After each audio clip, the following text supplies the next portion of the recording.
Okay, so if you're listening to this, you're probably trying to make sense of all the weight loss stuff out there, right? I mean, there are so many fad diets promising like instant results. Oh yeah, it's definitely a jungle of information. But you want to find something that actually works, something you can stick with long term. Right, something sustainable. That's where this WebMD article comes in, Losing Weight Without Fad Diets. That's a good one. Yeah, it's full of great insights, and we're going to break it all down today with a little help from our expert, Happy to be here. who can kind of connect the dots and help us understand, what it all means, like the why behind the science. Absolutely. So one of the things that struck me right away in this article is that it doesn't just tell you what to eat. Right. It actually digs into why those fad diets fail.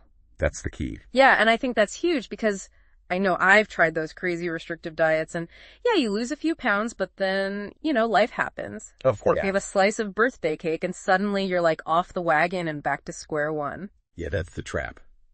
It's not really about willpower as much as it is about our biology and our psychology kind of working against us. Oh, that's interesting. Like, think about it. For most of human history, food was scarce, right? So our brains are wired to crave calories to store fat. It was a survival mechanism back then. So like our caveman brains are sabotaging our best efforts. In a way, yeah. Interesting. But the article also talks about portion sizes and how they've gotten so much bigger over the last few decades. Oh, yeah, definitely. Is that our inner caveman too, or is that something else? It's a little more complex than that, I'd say. I mean, our biology hasn't changed that much, but the food environment, oh man, it's gone through a radical transformation, Think about marketing portion sizes and just the sheer availability of cheap, calorie-dense foods everywhere you look. It's like we're set up to fail almost. Yeah, no way. Yeah. But then the article keeps talking about this idea of nutrient density. Yes. So is that like the secret weapon, just eat super nutritious food and everything else falls into place? Well, I wish it were that simple. But nutrient density is definitely a powerful concept. Okay. I mean, if you're getting all of the vitamins and minerals and fiber that your body actually needs, you're naturally going to be less likely to crave all that junk food. That makes sense. It's not just about feeling full. It's about like your cells being happy or something, right? Exactly. Your body's getting what it needs to thrive. So how do we actually put this into practice? Well, the article has some great starting points. Okay. One that really stands out is eating smaller, more frequent meals. Okay. It helps keep your blood sugar stable, so you avoid those energy crashes that can lead to bad decisions. Oh, yeah. I can definitely see how that would help with like the 3 p.m. vending machine raid. Exactly. You're working with your body's natural rhythms instead of fighting against them. So less about restriction, more about smart choices. I like that. That's the idea. The article also mentions loading up on veggies, which is something I personally struggle with. Yeah, veggies can be tough for some people. Any tips on how to make that more appealing? Because, let's be real, a plain salad isn't exactly exciting. I think that's where a little creativity comes in, Yeah. Don't be afraid to experiment with different flavors, textures, cooking methods. Think roasted vegetables with herbs and spices, or a hearty soup packed with seasonal produce. There are lots of options. Yeah. I need to think beyond the sad desk salad for sure. Definitely. But what about when those snack cravings hit? The article suggests berries, which is fine. Yeah, berries are great. But I can't live on berries alone. Of course not. No. There are plenty of other options. Nuts and seeds, they offer healthy fats and protein. Okay. Greek yogurt with a drizzle of honey. It's about finding things that satisfy you without derailing your goals. So it's kind of like having a plan, but also being flexible and listening to your body. Exactly. It's a dance between structure and intuition. I like that. Now, the article also emphasizes the importance of having a support system. Have you ever noticed how much easier it is to stay on track when you have people in your corner cheering you on? Oh, absolutely. I've tried to do it alone before, and it's so much harder. Yeah, it's tough. It's like having a team of cheerleaders makes a huge difference. It really does. And it makes sense if you think about it. We're social creatures, right? We're wired to connect, to share experiences. So having that support system, it provides accountability, encouragement, and even a little healthy competition sometimes. So it's not just about sharing recipes or workout tips. It's about that emotional support too. Definitely. That's a big part of it. So we've talked about fighting our caveman brains, embracing nutrient density, and building a support system. This is already way more insightful than just another, list of eat this, not that. Right. It's about understanding the why behind the what. Exactly. Which is essential for making those lasting changes. Absolutely. But there's more to unpack here, particularly how to personalize this approach and really make it work for you. Yes, that's key. Let's dive into that in the next part of our deep dive. Welcome back to our deep dive where we're really trying to dig into this whole idea of sustainable weight loss. Yeah. Going beyond those surface level tips and tricks. Yeah, it's not just about swapping out chips for carrots, right? It's about understanding how our bodies and minds actually work together. Exactly. It's a much deeper approach. And this WebMD article makes a really good point about personalization. Oh, absolutely. It's tempting to just, follow some generic diet plan, but we're all different. We're so different. So how do you actually go about personalizing this approach? The article mentions consulting a healthcare provider or a dietitian. Right. But what can you do on your own? Well, there are a few key things you can start with. Okay. First, pay attention to how your body responds to different foods. Okay. Do you feel energized after eating a certain meal? Or do you feel sluggish and bloated? So it's about tuning into those subtle cues, not just focusing on the number on the scale. Exactly. It's about finding what makes you feel good, both physically and mentally. Okay, I like that. And that brings us to another really important point, ditching the all or nothing mentality. Oh, that's a big one. I've definitely fallen into that trap before. If I have one bad meal, I feel like I've ruined the whole day and I might as well just give up. Oh, I know that feeling. It's Yeah. so common, but it's so damaging. It is. It creates this cycle of restriction and binging that's just not healthy or sustainable in the long run. So how do we break free from that? Because I genuinely want to be able to enjoy food without feeling guilty or stressed about every single bite. It's about shifting your perspective, I think. Okay. Instead of viewing food as good or bad, try to focus on finding a balance that nourishes your body and brings you joy. Allow yourself to indulge occasionally without the guilt. Okay, so it's not about being perfect. It's about finding what works for you long term. That's it. Speaking of long term, the article had this interesting analogy about cars and fuel. Oh, yeah, I love that analogy. It's so simple, but it really makes you think. It does. It's a great way to illustrate the importance of nutrient density. Just like a car needs the right fuel to run properly.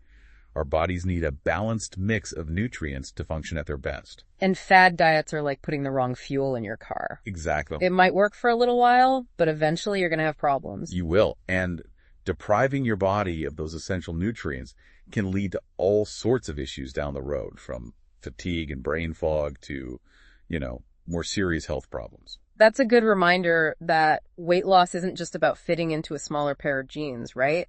It's about taking care of your overall health. Absolutely. It's about feeling good from the inside out. I like that. Now, another practical aspect the article touches on is portion control. Oh, yeah. And this can be tricky, especially with the supersized portions we're bombarded with everywhere we go. Oh, it's true. I've definitely had moments where I've finished a restaurant meal and thought, wait, did I just eat a week's worth of food? We've all been there. But there's some simple strategies you can use to manage portions. The article mentions using smaller plates and bowls. Okay. Which can actually trick your brain into thinking you're eating more than you are. That's a clever little psychological hack. It is. Any other tips? Because I need all the help I can get in this department. I hear ya. Another one that works for me is to pre-portion snacks into small containers. Okay. That way you're not tempted to eat straight from the bag, which can easily lead to mindless overeating. These are such simple things, but I can see how they would make a big difference over time. They do. It's all about creating an environment that sets you up for success. Absolutely. And speaking of support, we talked earlier about the importance of building a community of like-minded people. Have you thought about any specific ways you could do that? I have. Like how? I was thinking about joining a local hiking group. Being outdoors, and it'd be a great way to get some exercise and meet people who share my interest in healthy living. Yeah, that's a great idea. What about you? Do you have any rituals or practices that help you stay on track? Oh, absolutely. I find meal prepping on Sundays to be incredibly helpful. Yeah. It saves time during the week and ensures I have healthy options on hand when hunger strikes. It's all about making those healthy choices as easy and convenient as possible. Yeah, like setting yourself up for success in advance. Exactly. Removing those barriers and temptations. I love that. So we've talked about personalization, ditching the all or nothing mindset, managing portions, and building a support system. This feels like a very holistic approach, which I think is what makes it so powerful. I agree. It's not just about following a set of rules. It's about understanding yourself, your body, and what truly nourishes you. It's about finding a way of eating that you can sustain for the long haul without feeling deprived or restricted. Well said. And this brings us to another really crucial aspect we haven't fully explored yet, the psychological side of weight loss. Okay. The article touches on mindful eating and emotional eating, but I think there's a lot more to unpack there. I'm ready to dive deeper. How do our thoughts and emotions play into this whole equation? That's what we'll explore in the final part of our deep dive. It's where things get really fascinating and where you can unlock some real lasting change. We're back and ready to wrap up our deep dive into sustainable weight loss. You know, we've covered a lot of ground so far, from debunking those fad diets to, those practical tips like portion control and the power of having a good support system. Yeah, we've really laid a solid foundation. But now we're getting into the really interesting stuff, the mind stuff. Yes, the psychological side of weight loss. Because, we can have all the knowledge in the world about what to eat and how much to move, but if our heads aren't in the right place, it's like an uphill battle, right? It's true. I've definitely been there, feeling stressed, reaching for the comfort food, and then the guilt spiral starts, Oh yeah, emotional eating, it's incredibly common, and it really highlights that complex connection between our emotions, our thoughts, and our behaviors around food. So how do we untangle all of that? Because sometimes I don't even realize I'm doing it until I'm like halfway through a bag of chips and feeling worse than before. Awareness is a great first step. Start paying attention to your eating habits. Like, what triggers those emotional eating episodes? Is it stress, boredom, loneliness? Once you pinpoint those triggers, you can start to develop healthier coping mechanisms. Okay, so instead of reaching for the cookies when I'm stressed, maybe I go for a walk or call a friend or listen to some music, something that actually addresses the emotion, Exactly. It's about finding ways to soothe and nurture yourself that don't involve food. And that kind of ties into another concept the article mentioned, mindful eating. Mindful eating, I've heard that term a lot, but I'm not really sure what it means in practice. Like, how do you actually do it? It's about being fully present during your meals.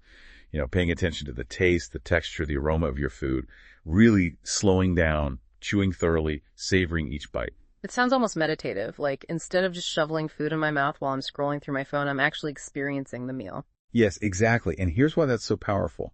When you eat mindfully, you're more likely to notice your body's natural hunger and fullness cues, so you start to recognize when you're actually satisfied, rather than just eating until your plate is empty or the bag of chips is gone. That makes a lot of sense. It's like reconnecting with our bodies and actually listening to what they're telling us. But what about those times when we do slip up?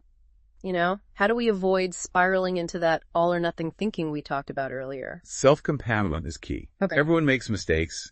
It's not about being perfect. It's about progress. Yeah. Not perfection. So if you have a less than healthy meal, don't beat yourself up about it. Just acknowledge it, learn from it, and move on. That's such a valuable reminder. It's so easy to get caught up in that negative self-talk, but ultimately it's not helpful. It's about treating ourselves with the same kindness and understanding that we would offer a friend. Exactly. And remember, this is a journey, not a destination. Yeah. There will be ups and downs, but the key is to just keep moving forward one step at a time. So as we wrap up this deep dive, what's the one thing you'd want our listeners to take away from all of this? That sustainable weight loss is about so much more than just calories in versus calories out. Mm-hmm. It's about understanding your unique body and mind and finding a way of eating that truly nourishes you on every level. It's about ditching those restrictive dieting cycles for good and finding a sustainable path that you can actually enjoy for life. No more fad diets, no more guilt trips, just a balanced, healthy relationship with food and yourself. Beautifully said. It's been a pleasure diving into this topic with you. Likewise, and to our listeners, we hope this has given you a fresh perspective and some tools to create a healthier, happier you. Until next time, happy and healthy living.